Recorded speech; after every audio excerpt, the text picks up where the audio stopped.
में भारत आज चाहे शिक्षा के क्षेत्र में कई देशों से पीछे क्यों ना हो, लेकिन एक समय ऐसा भी था जब भारत को शिक्षा का केंद्र बिंदु माना जाता था। भारत ही वह देश है जहां दुनिया का सबसे पहला विश्वविद्यालय खुला था, जिसे खिलजी ने जलाकर राख कर दिया था।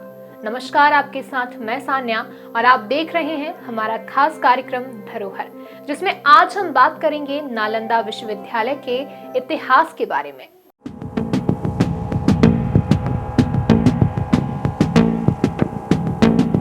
नालंदा विश्वविद्यालय बिहार में है।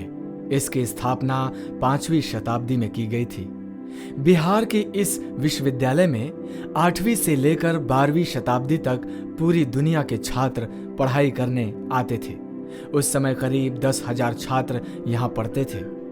यहाँ पर भारत के साथ साथ दुनिया के कई देशों जैसे कि जापान, तिब्बत, चीन, कोरिया, तुर्की और इंडोनेशिया से छात्र पढ़ने आते थे।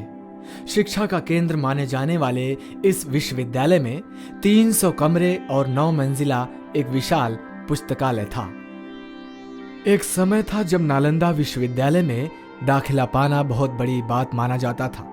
विश्वविद्यालय का पूरा परिसर एक विशाल दीवार से घिरा हुआ था, जिसमें जाने के लिए एक ही गेट था।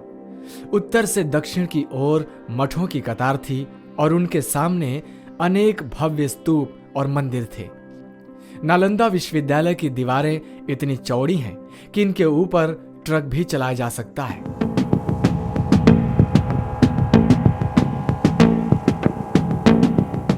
तुर्की शासक बख्तियार खिलजी ने वर्ष 1199 में नालंदा विश्वविद्यालय में आग लगा दी थी।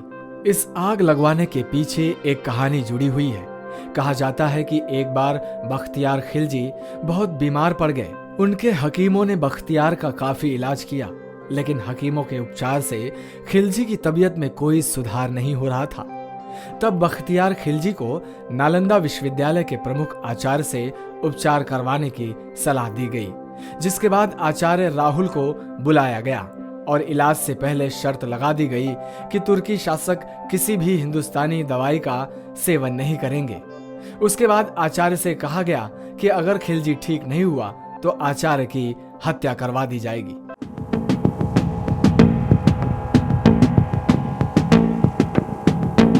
आयुर्वेद विभाग के प्रमुख आचार्य ने बख्तियार खिलजी की सारी शर्तें मान ली और अगले दिन आचार्य उनके पास कुरान लेकर गए और कहा कि कुरान की पृष्ठ संख्या इतने से इतने तक पढ़िए, ठीक हो जाएंगे। खिलजी ने कुरान पढ़ा और वह ठीक हो गया, लेकिन ठीक होने के बाद खिलजी को खुशी नहीं हुई, बल्कि उसको गुस्सा आया कि उसके हकीमों से इन भारतीय वैद्यों का ज्ञान श्रेष्ठ क्यों है। इसके साथ ही बौद्ध धर्म और आयुर्वेद का एहसान मानने के बदले बख्तियार खिलजी ने नालंदा विश्वविद्यालय में ही आग लगवा दी।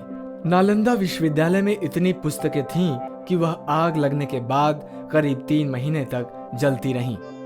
खिलजी के इस हमले में हजारों धर्माचार्य और बौद्ध भिक्षुक भी मारे गए थे। खिलजी के ठीक होने की वजह यह बताई जाती है कि वैद्यराज राहुल श्रीभद्र ने कुरान के कुछ पृष्ठों के कोने पर एक दवा का अदृश्य लेप लगा दिया था।